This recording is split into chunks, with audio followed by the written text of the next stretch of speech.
Shikues të Alt Storyt, përshëndetje. Kësaj radhe kemi udhëtuar drejt Tiranës për zhvilluar një bisedë me një diplomat i cili ka një karrierë dhe një kontribut shumë të veçantë në diplomacinë shqiptare.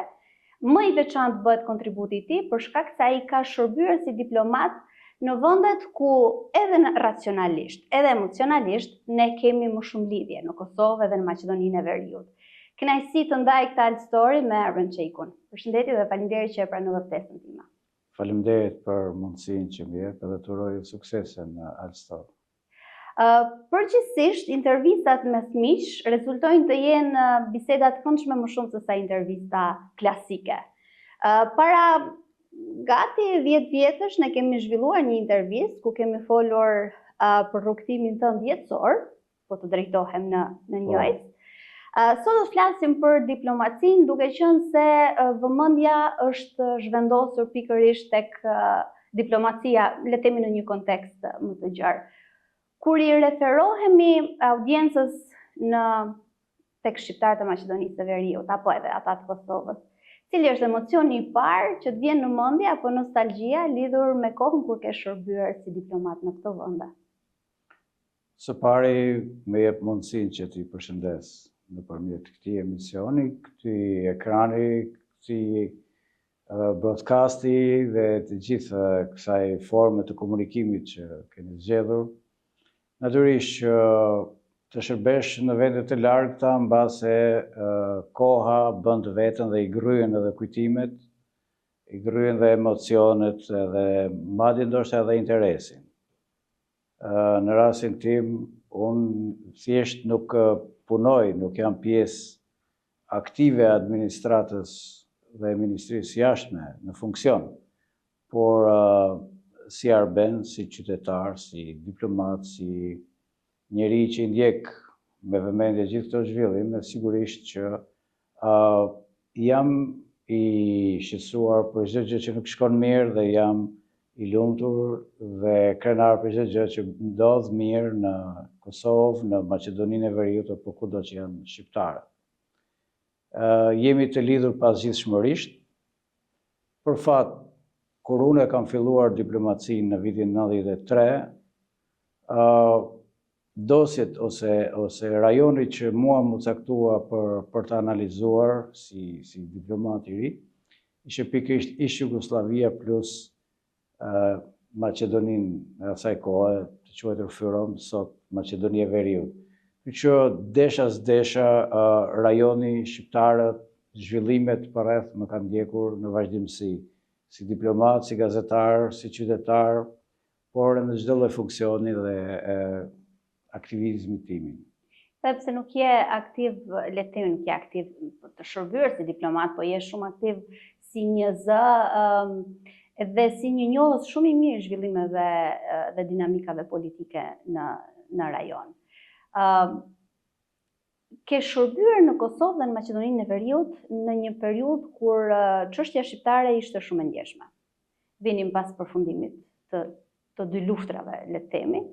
Për shqiptarët ishte një situatë goxha e vështirë. Cilin do të më sillje në vëmendje si një moment ose si një tërësi momentesh më të ndjeshëm gjatë asaj kohe? Çdo vend ka patur specifikat e veta.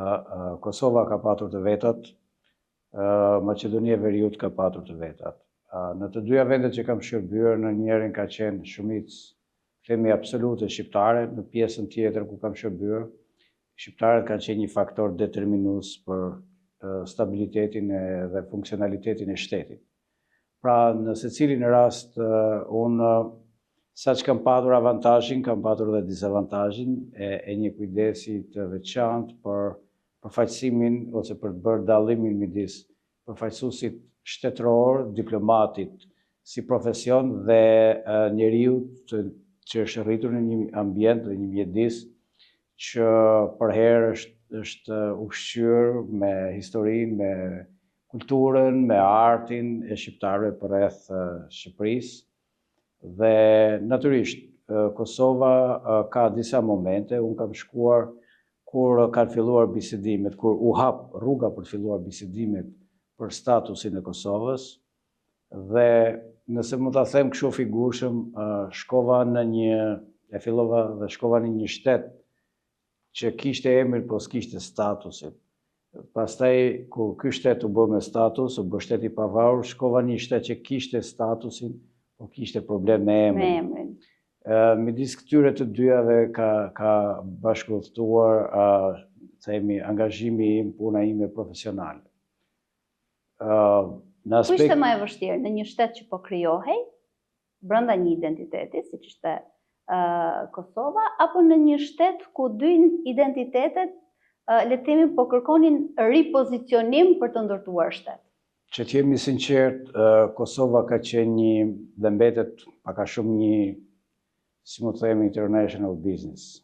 Pra ka qenë një angazhim dhe një çështje ndërkombëtare ku shqiptarët, përfshi Shqipërinë, kanë luajtur rolin e tyre, por atje pa mbështetjen e Shteteve të Bashkuara, pa udhëheqjen amerikane, pa udhëheqjen britanike, gjermane dhe të vendeve të Kuintit, nuk do të kishte ndonjë progres domethënës, pavarësisht përpjekjeve të shqiptarëve, të cilat aty kanë qenë për dekada me radhë. Pra, du të jemi falenderues dhe mirënjohës gjithë miqve që kanë mbështetur Kosovën në atë periudhë, dhe punët e shtetit Kosovës më shumë janë bërë nga shtetarët e ri të Kosovës me një vullnet jashtëzakonshëm. Shqipëria ka luajtur një rol si faktor mbështetës, por jo si aktor. Pra ne nuk kemi udhëhequr as bisedimet, por ne kemi mbështetur gjitha proceset shtetformuese të Kosovës, kemi mbështetur, të themi, gjitha zgjidhjet e vështira që janë bërë atje, qoftë me himnin, qoftë me flamurin, me simbolet e shtetit të ri, të cilat duhet kujtoj këtu ka qenë një periudhë shumë sensitive, kalimi nga simbolet kombëtare tek simbolet e reja të shtetësisë së Kosovës. Vështirësia për të ruajtur balancet. Absolutisht. Gjithsesi, nëse mund t'i vënë një balancë sfidash dhe vështirësish, në Maqedoninë e Veriut ka patur më shumë vështirësi, për shkak se kur unë kam filluar mandatin në Maqedoni, përkoj me një periudhë që qeverisej nga një kryeministër me një agjendë etnike, një agjendë që kishte në qendër, të themi, provokimin e etnive të tjera, dhe direkt pas refuzimit të ftesës për në NATO, në samitin e Bukureshtit 2008, kur unë shkova në 2009 në fillim, vetëm sa po kishte filluar frustrimi dhe ndërtimi asaj kështjellës prej rëre që duhej mbrojtur gjithë etnia maqedone, e cila ishte rrethuar nga armiq të jashtëm, ku ndër më kryesorë ndonjëherë shiheshin edhe shqiptarët, dhe kjo vuri edhe me enciklopedinë e famshme, që ishte një provokim gjithë planësh për kombin shqiptar. Më është dashur që të ruaj ekuilibrin disa herë dhe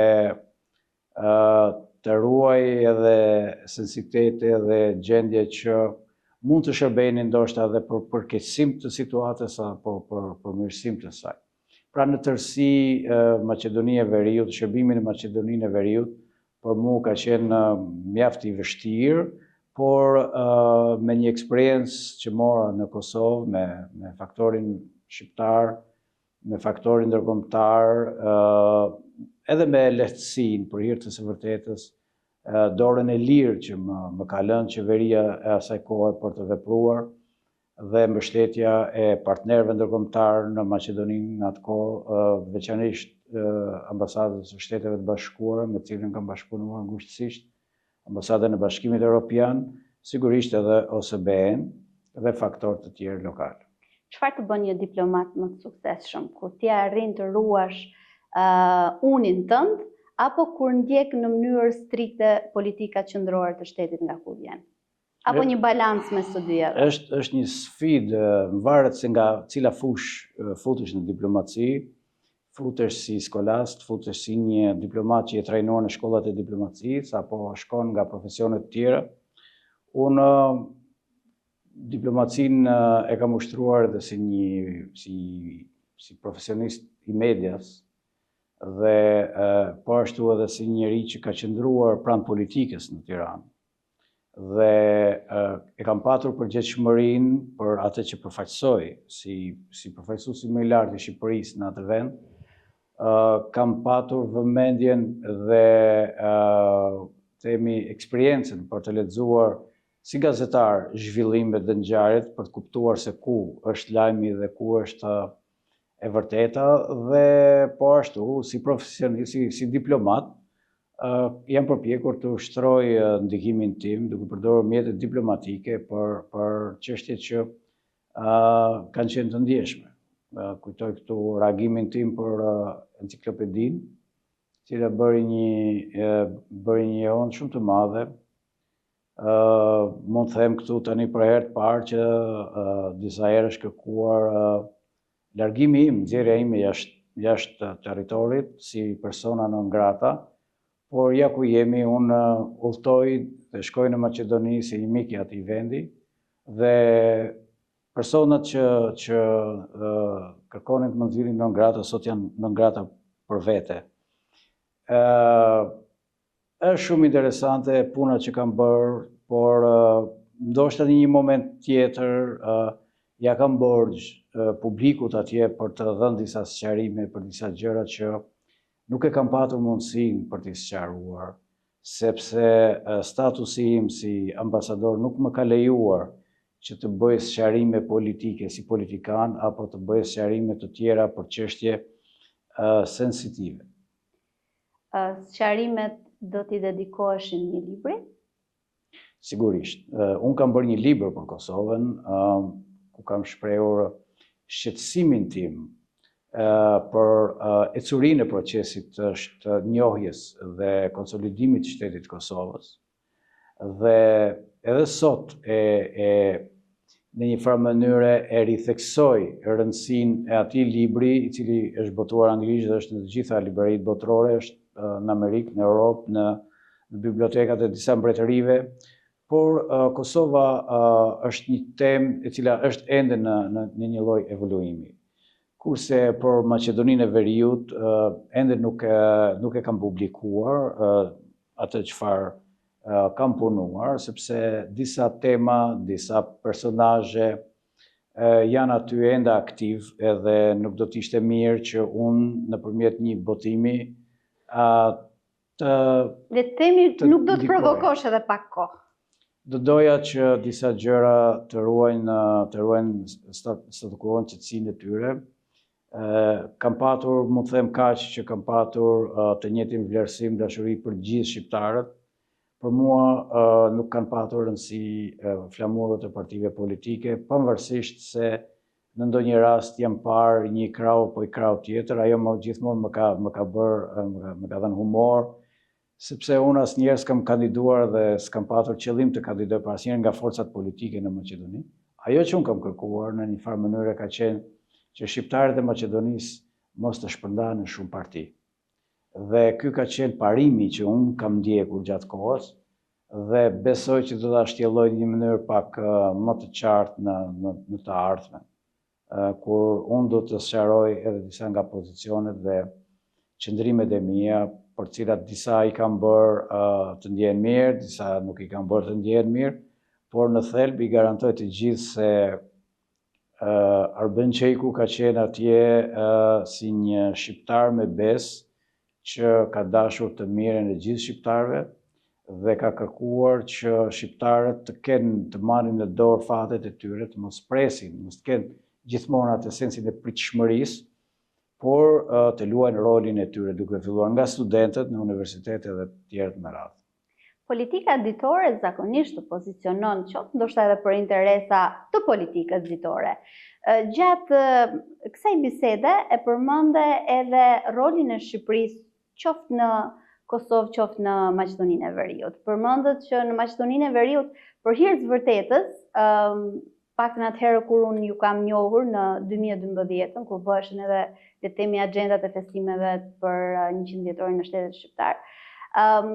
Dhe më pas, jeni diplomati që keni shkaktuar më shumë, le të themi, debate me qëndrimet që her pas here ka identifikuar edhe unin tuaj, qëndrimin tuaj si personalitet. Ka një shprehje që thotë se diplomacia është hapësira mes dy pikave. A jemi më larg apo jemi më afër në këtë hapësirë mes pikash, më shumë se dy pika, në diplomacinë në rajon mes shqiptarëve dhe le të themi komuniteteve të tjera rrotullt. Që ka shumë mirë që ka mes dy pikave dhe nuk që ka një pikë në mes të rrethit. Sepse nëse do ishte një pikë në mes të rrethit, sa do që të lëvizje ka kufizime. Shiko, kur kthej kokën mbrapa dhe mendoj, në tërësi nuk është se kam bërë një diplomaci klasike. Kam ditur edhe unë të qëndroj në ambasadë, të ndjek atë protokollin formal dhe të mos kapërcej themi atë pragun e përfaqësimit. Mirë po, në kohën që kam qenë unë atje, paralel me mua, po ngrihe një propagandë dhe jo thjesht propagandë, po veprime konkrete kundër shqiptarëve. Ajo që më ka brengosur dhe më brengos edhe sot janë gjyqjet e montuara. Jam shumë i ndjeshëm ndaj padrejtësive që i bën cili do individ qoftë ai.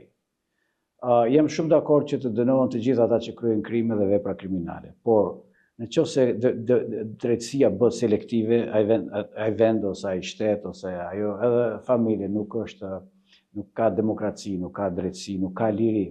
Një liri pa drejtësi, për mendimin tim, nuk është funksionale. Është një mundësi për anarki, por nuk është një mundësi për funksionalitet dhe për pajtim. Gjithmonë kam kërkuar që të ketë një pajtueshmëri. Kam shuar, mund të them këtu që kam shuar konflikte të mundshme në Maqedoninë e Veriut në një periudhë kur për shkak të disa skeqeve dhe karnavaleve që zhvilloheshin në Koçani, filloi një tension dhe një fërkim ndërfetar. Dhe mund t'ju them se ka qenë një ndërhyrje ime drejt për drejt tek kreu i kishës ortodokse, gospodin Stefan. Një mik i mirë, një njeri me shumë vlera, një personalitet i cili në atë periudhë kishte problemet e veta dhe me kishën serbe, por që ishte vërtet një njeri i ditur, dashamirës dhe e kuptoi mesazhin ku unë kërkova që duhet të shuhen problemet mes raporteve ndërfetare dhe po ashtu edhe kreu i bashkisë fetare të asaj kohe të shqiptarëve. Sepse konfliktet politike mund të gjenë ndonjë zgjidhje, konfliktet etnike është treguar se kishim marrëveshje në Ohrid, por konfliktet ndërfetare ishin ato që nuk do të gjenin dot mundësinë e zgjidhjes. Prandaj që në fillim jam investuar me shumë forcë për të frenuar, sepse porosia e Shqipërisë, interesi i Shqipërisë për Maqedoninë e Veriut ka qenë dhe mbetet gjithmonë stabiliteti i saj. Ne nuk kemi patur ndonjë agjendë specifike apo agjendë të fshehtë. Çfarë kemi patur për thënë, kemi thënë publikisht, edhe me gojen e zyrtarëve, diplomatëve, por edhe me veprime konkrete, me marrëveshje konkrete. Dhe në interesin tonë ka qenë gjithmonë afrimi i Maqedonisë së Veriut me Shqipërinë. Ndërkohë që një tjetër afrim shumë i rëndësishëm në rajon është afrimi i vendeve të rajonit drejt Bashkimit Evropian. Në këndvështrimin tuaj, qoftë Shqipëria si shtet, qoftë edhe vendet e tjera ku faktori shqiptar është shumë i rëndësishëm në vendimmarrje, a kanë arritur të pozicionohen drejt dhe të kenë një qëndrim të drejt rrugtimit tyre drejt Bashkimit Evropian? A janë ato të konsoliduar në këtë qëndrim dhe si është kjo kahje drejt Bashkimit Evropian? Apo ndoshta edhe këto fërkimet e brendshme rajonit po i bëjnë, le të themi, po çedojnë drejt këtij rrugtimi 35 vjeçar me përpjekje? Pyetje shumë e vend. Në fakt, duket pas gjithë këtyre viteve, pas 3 dekadash themi, duket sikur të gjitha palët janë lodhur nga pak. Vendet e Ballkanit Perëndimor janë lodhur nga pritja dhe kërkesa. Bashkimi Evropian ndjehet i lodhur nga zgjerimi dhe në një farë mënyre ndjehet i lodhur edhe nga sfidat e brendshme që ka dhe nga ajo paqartësia që her pas here vihet re tek Bashkimi Evropian, çfarë do të jetë në 30 vitet e ardhshme Bashkimi Evropian. mjaftojnë disa qëndrime të presidentit Trump dhe vini reje se sa lëkundshmëri ka vetë Bashkimi Evropian si konfederat e këtyre vendeve. Është si ajo fejesa e zgjatur që nuk e cakton datën e dasmës dhe të lodh, as nuk e prish dot miqësinë, që të kalosh një miqësi tjetër, por edhe kjo pritshmëria, shtyrja javë pas jave, ose siç ka ndodhur vit pas viti, ka krijuar frustrim dhe demokracia, niveli i demokracisë në vendet tona ka qeduar deri diku. Nuk kemi më atë demokraci të atij niveli që ne kemi pritur në fillimet tona. Pra ka një statu quo, ka një mbetje dhe në vend të demokracisë ka prevaluar stabilokracia. Dhe ndoshta edhe për shkak të konflikteve të mbartura, për shkak të frikës së tensioneve të reja, Bashkimi Evropian dhe të tjerët kanë parë që midis presionit për të realizuar demokraci funksionale, janë mjaftuar me një lloj stabiliokracie funksionale, duke shkelur syrin edhe përballë shenjave dhe sjelljeve autokratike të shumë liderëve të rajonit dhe mosqarkullimi i elitave, mungesa e demokracisë elektorale, mungesa e përgjegjshmërisë përballë votuesve, siç ndodh kohët e fundit në Kosovë me zvarritjen e pa imagjinueshme të zgjedhjes së një kryetari kuvendi. Të gjitha këto së bashku na kanë vënë një pozitë sfiduese me Bashkimin Evropian. Por mund të them se Shqipëria për rrethana të caktuara është në një rrugë më të mbarë dhe dukemi shumë më afër realizimit të ëndrrës tonë për qenë pjesë e Bashkimit Evropian. Natyrisht me antarësimin në Bashkimin Evropian nuk mbarojnë problemet tona, por në një farë mënyrë mbyllet i ashtu quajturi tranzicion. A ka rënë pak miti që duhet ose të hyjnë disa shtete për një herë ose asnjëra? Ka rënë. Sepse duket sikur shtetet e kanë akuzuar pak njëra tjetrën që cila kush po i bën problem tjetrës. Shiko, nuk duhen bërë fajtor shtetet e Ballkanit perëndimor për këtë qasje. Ka qenë burokracia e Brukselit, ajo që her pas here ka përcaktuar formatet. Në disa raste kanë bërë deklarata që ne duhet i fuzim të gjithë së bashku, duke respektuar kriteret e secilit shtet.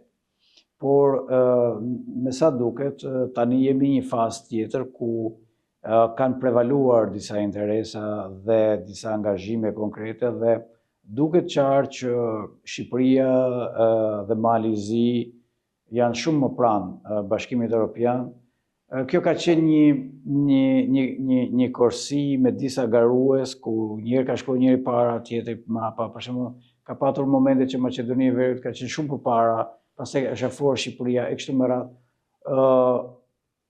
E mirave do ishte që Bashkimi Evropian me një deklaratë formale t'i pranonte të gjitha vendet e Ballkanit perëndimor dhe pastaj brenda asaj kornize ligjore dhe administrative të zgjidhim në disa nga hallet tona. Por kjo është një çështje që varet nga Bashkimi Evropian dhe në fund fundit secili shtet, çdo vend ka interesat e veta dhe pavarësisht këndvështrimit që mund të kem apo kritikave që mund të kem unë apo të tjerë për qeverisjen apo për problemet e caktuara të demokracisë në Shqipëri, si qytetar më vjen mirë që Shqipëria të ecë sa më shpejt dhe të jemi sa më afër ditës ku të jemi antar të barabartë në Bashkimin Evropian. Të ndërlidhem me një pyetje gati retorike që bëret tek përgjigja tjetër. Me një Europë të, le të themi, të ngopur me zgjerimin, me një rajon të lodhur në këtë pritjen në derën e Bashkimit Evropian.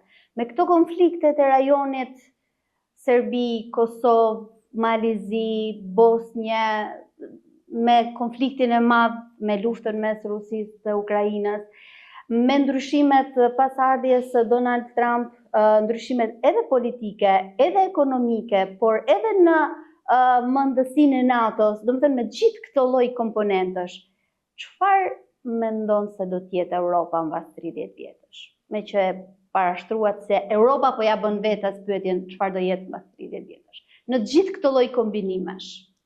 Shiko, të gjithë Shumë e vështirë për ta parashikuar, po të gjithë kanë hyrë në këtë laborator dhe të gjithë po kërkojnë për të parë, për të parashikuar një Europë pas 30 vitesh. 30 vite më parë ishte shumë më thjesht për të parashikuar se çfarë do të ndodhte, sepse disa rregulla ishin të përcaktuara dhe lëvizjet ishin pak a shumë të determinuar nga faktorë që nuk sillnin surpriza. Sot kemi hyrë në një epokë krejt tjetër ku bota duket shumë më e vogël, njerëzimi është shumë i afërt me njëri tjetrin. I qasshëm tek njëri tjetri. Ne çfarë do që ndodh në çdo cep të globit sot e mësojmë pa ndonjë lloj censure, nuk kemi censurë. Dhe mendimet sot qarkullojnë më lirshëm se sa idetë, mendimet, sugjerimet, opsionet qarkullojnë shumë më shpejt se sa dikur. Pra, dhe shumë institucione, përfshirë dhe diplomacinë, janë të sfiduara nga koha.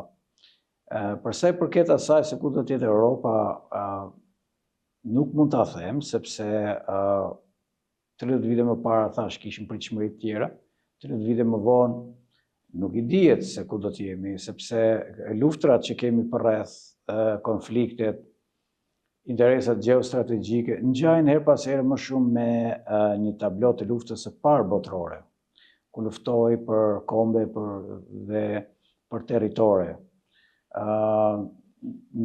Uroj që luftrat që kemi përreth të përfundojnë shpejt, por droja ime është se nuk do të ndalen edhe njerëzimi në tërësi ka nevojë për një akomodim. Dhe është një lloj si një hotel ku ka një numër caktuar dhomash, po ka më shumë klientë. Dhe gjithë stresi i menaxherëve të hotelit është se si ti akomodojnë. Dhe nuk du ta mohojmë këtu që ka një rritje të madhe të popullsisë, pavarësisht disa rënjeve në disa shtete, rënjet e lindshmërisë, por në fundit, edhe nëse do kishte rënje, biem në nivelin e disa dekadave më parë, por edhe kjo rritje e madhe e popullsisë kërkon një përgjigje dhe për këtë mund të bënim një emision më vete, sepse ka disa teori që janë trajtuar edhe më herët. Malthus, për shembull, është një nga teoricienët që ka trajtuar konfliktin ose kontradiktin midis numrit të popullsisë dhe burimeve natyrore. Dhe frika është që nëse numri i popullsisë të kalon mundësitë dhe burimet, atëherë kjo çfarë gjeneron? Kjo ka gjeneruar atë që në njihen si produktet OMG, pra industrinë e ushqimit, industrinë e jetës. Dhe kjo ka krijuar edhe një lloj dizekuilibrimi, edhe në shëndetësi. Por kjo janë çështje që Evropa pritet të ballafaqohet në të ardhmen, ashtu si edhe ne. Rëndësishme është të shtrojmë pyetjen vetes ku do jenë shqiptarët 30 vite të ardhshëm. Dhe unë mendoj që shqiptarët duhet të konvergojnë më shumë tek interesi kombëtar, sepse edhe kombet të tjera, pa ndonjë kompleks, e shprehin interesat e tyre. Unë e kuptoj që kur je në pozita të zyrtare, kur je në pozita në të cilat ndoshta deklaratat caktuara edhe mund të shkaktojnë tension ose mund të shkaktojnë keq kuptime. Por akademikët, bota e lirë, media, shkrimtarët, deputetët edhe përfaqësuesit e popullit mund t'i artikulojnë pak më qartë dhe më mirë ato çfarë populli mendon, apo ato që populli kërkon dhe do. Ne në një farë mënyrë kemi një qasje hipokrite përballë asaj çfarë mendojmë dhe çfarë themi. Në kokat e shumë shqiptarëve dhe mazhorancën absolute të tyre ende nuk është hequr koncepti ose qëllimi final i një bashkimi ndërshqiptar. Dhe kjo, sa më shumë që e fshehim, kjo aq më shumë do të dalin në sipërfaqe. Unë mendoj që ne duhet t'i adresojmë sfidat tona duke marrë në konsiderat edhe kompromiset që kemi bërë. Për shembull, ne kemi bërë një kompromis me historinë, duke pranuar shtetin e Kosovës si një shtet i ri, si shtet fëqinj. Por mos harrojmë që në anën tjetër, gjithë luftëtarët e Kosovës, ata që sollën lirinë e Kosovës, janë mbuluar me flamurin kombëtar shqiptar. Ëndra e tyre e atyre që filluan lëvizjen ilegale ka qenë ëndra për bashkim kombëtar. Ne kemi bërë kompromis dhe kemi njohur të parët të Maqedoninë si shtet, me emrin Fyrom, me emrin Republika e Maqedonisë dhe tani së fundi Maqedonia e Veriut. Pra kemi një qasje shumë miqësore, shumë vllazërore ndaj Maqedonisë së Veriut, pikërisht sepse atje janë dhe shqiptarët. Pra ne kemi bërë kompromisin me historinë. Por nga ana tjetër, nuk duhet të keqkuptohemi se ne jemi zhbërë si kom, nëse sfidat e kërkojnë që ne të veprojmë si të tërë. Pra, për te luftës për pushtet që bëhet në Tiranë, në Prishtinë apo në Shkup, nga personazhet caktuara, interesi kombëtar prevalon. Për shembull, që nga momenti që kam qenë unë ambasador, janë ndruar edhe disa ambasadorë të tjerë në Maqedoni dhe do shkojnë ndoshta të tjerë më vonë. Pra postet dhe karriget janë të përkohshme. Ata politikanë dhe zyrtarë që mendojnë që do jenë të përjetshëm ose që me luftën e tyre për të mbajtur karrigen do bëjnë emër, jo. Emri bëhet kur jep diçka nga vetja për interesin e qytetarëve, për interesin kombëtar. Dhe apeli im sot është që politikanët shqiptarë, kudo që janë, pavarësisht pikpamjeve të ndryshme që kanë, pavarësisht mospëlqyeshmërisë individuale që kanë, duhet kuptojnë që ka një detyrë dhe ka një mandat popullor për të vepruar në emër të interesave të shqiptarëve. Gjithnjë më pak është hasur këto vitet e fundit të fjalë që interesi kombëtar. Pse?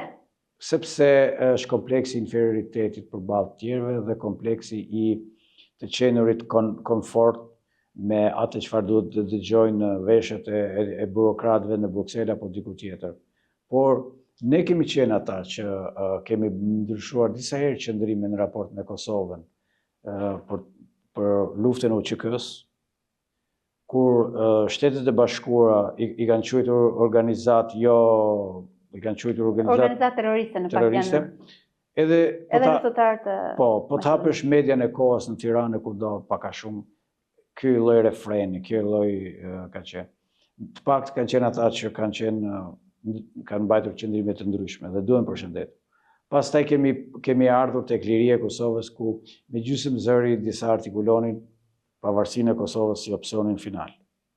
Jo status, jo kushtet para statusit të qishin ato pallavrat. Ne duhet të kemi politikan kurajoz, që disa gjë duhet i themi edhe para miqve tanë. Okej, ata mund të na kundërshtojnë, mund të na refuzojnë për një periudhë caktuar, por nëse ne këmbgulim në argumentat tona, në mbrojtjen e interesave tona, në mbrojtjen e shqiptarëve të Luginës Preshevës, për shembull, apo kudo tjetër, ne nuk bëjmë asgjë tjetër, thjesht tregojmë vetveten. Sepse edhe në qoftë se nuk jemi vetvetja në raport me të tjerët, me miqt, me fëmijët, edhe me kundërshtarët tanë, do jemi të paqartë edhe në kërkesa, edhe do jemi të vonuar. Për shembull, ne kemi kritikuar qasjen për botën serbe. Dhe dakord që do ta kritikojmë si qasje sepse në një farë mënyrë kërcënon interesat shqiptare, por nga ana tjetër ne nuk është që thënë të bëjmë të njëjtën paralele, por që të kemi një angazhim më të mirë për të përkujtuar lidhjen shqiptare të Prizrenit, apo për të përkujtuar historinë tonë të përbashkët për shtetësi, kontributin tonë në luftrat ballkanike për shkëputje nga perandoria otomane, bashkëveprimin e organizatave të ndryshme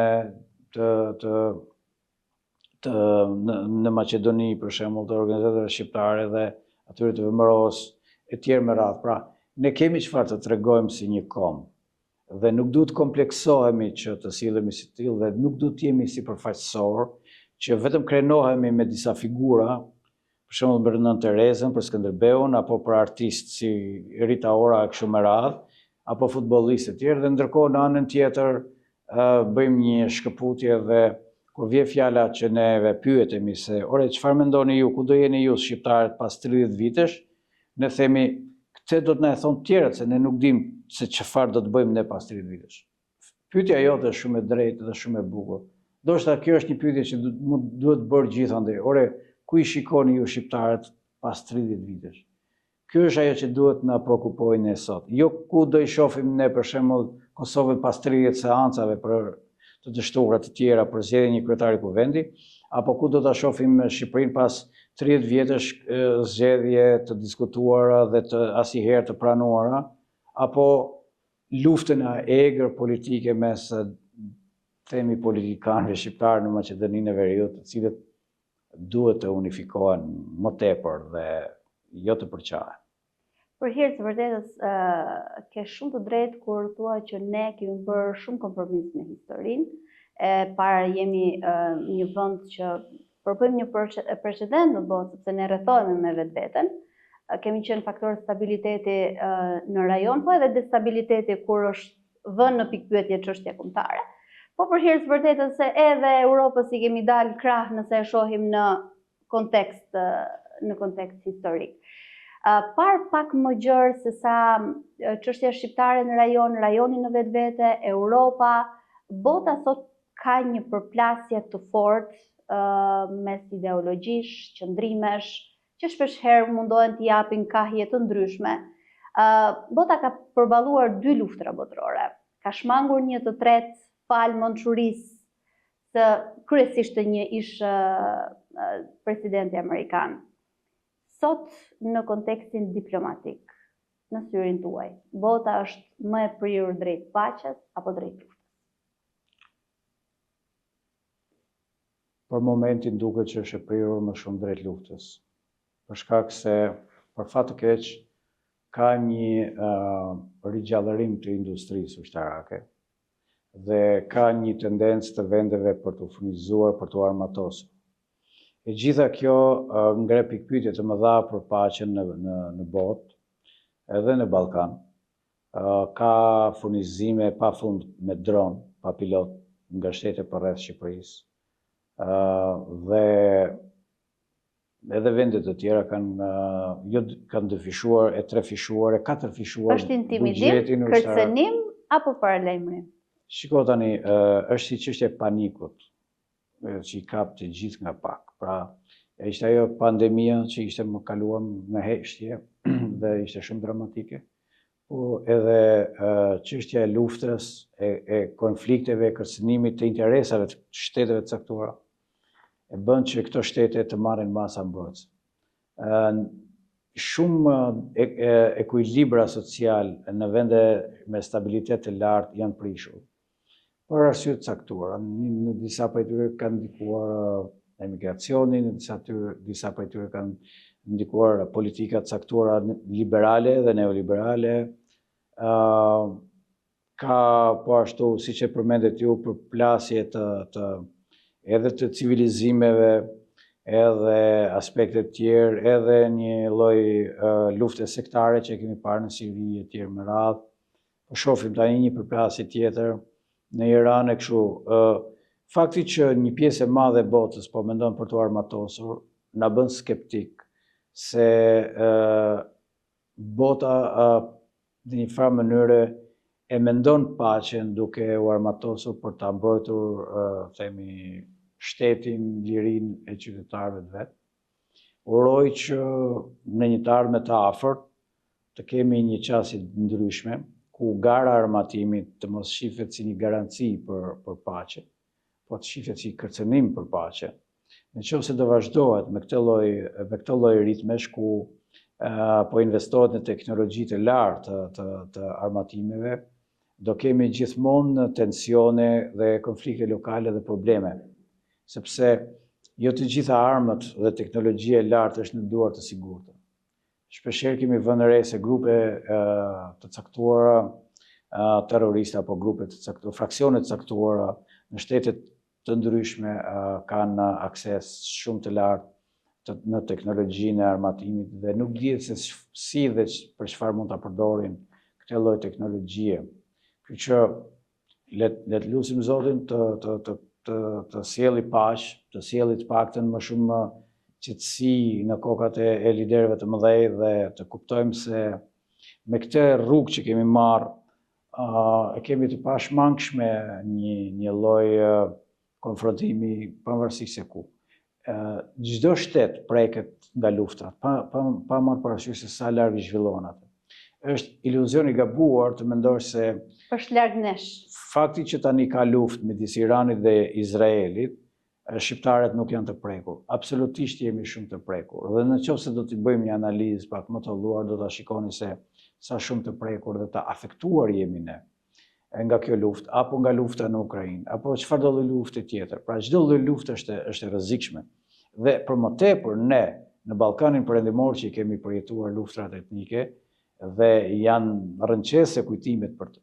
Por nga viti 2001 ku ka përfunduar lufta e fundit ndëretnike, siç ishte ajo në Maqedoni me marrëveshjen e Ohrit, ke të rinj që kanë lindur në atë periudhë, që nuk e dinin që ishte lufta, sot i ke 24 vjeçar dhe ata nuk e kanë përjetuar luftë, por 24 vjeçar nuk janë të rinj. Pra rreziku për konfrontim, për ndarje është shumë i madh dhe ndoshta nuk doja ta mbyllja me këtë, po vëre që në Maqedoninë e Veriut, ndryshe nga më përpara, ka një ndarje shumë të thelluar midis brezave të rinj, midis etnive kam fjalën, midis etnisë maqedone dhe asaj shqiptare, sepse nuk e mësojnë gjuhën e njëri tjetrit. Shumë pak mësojnë nëpër shkolla dhe shumë pak është bërë për të krijuar besueshmëri mes tyre. Nuk mjafton që politikanët përfaqësues të qëndrojnë së bashku apo të qëndrojnë bashkë në tryezën e qeverisë apo në sallën e parlamentit.